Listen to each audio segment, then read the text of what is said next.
আজকে একদম সহজ পদ্ধতিতে করে নিচ্ছি মটন।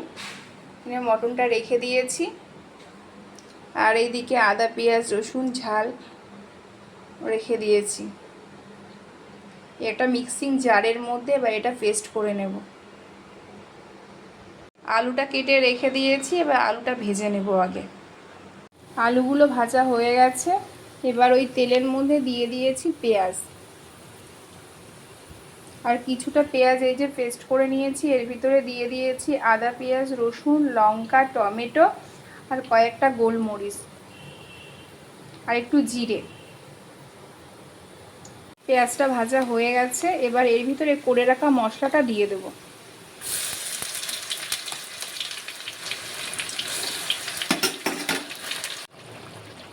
মশলাটা দিয়ে তার ভিতরে দিয়ে দেব 2 চামচ হলুদ গুঁড়ো,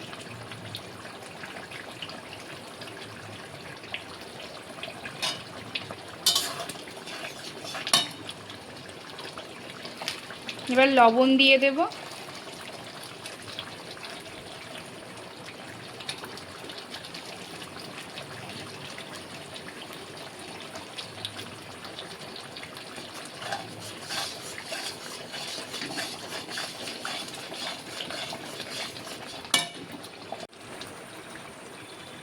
এবার দেব 1 চামচ কাশ্মীরি লঙ্কার গুঁড়ো। এবার মটনটা এর ভিতরে দিয়ে দেব, দিয়ে আধা ঘন্টা ভালো করে একটু কষিয়ে নেব। মটনটা দেখো কষানো হয়ে গেছে, এবার এর ভিতরে 2টো তেজপাতা দিয়ে দেব।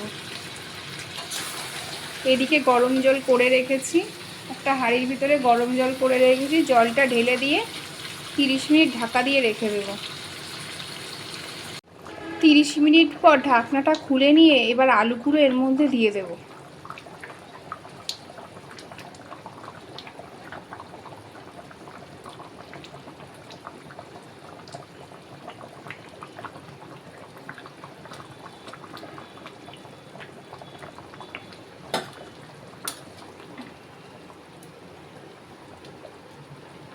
এখানে আমি একটা প্রেসার কুকার রেখে দিয়েছি, মাংসটা দেখো ফুটছে।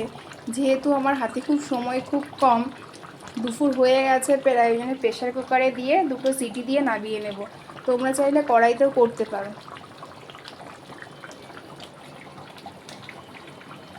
এবার প্রেসার কুকারের মধ্যে মাংসটা ঢেলে তার উপরে চর্বিটা ধুয়ে রাখা চর্বিটা দিয়ে দেব। মটনটা প্রেসার কুকার থেকে নামিয়ে নিয়েছি, হয়ে গেছে দেখো। গরম মশলা ছিটিয়ে দেবে, এরপর গরম মশলা ছিটিয়ে মাংসটা ঢাকা দিয়ে রেখে দেবে।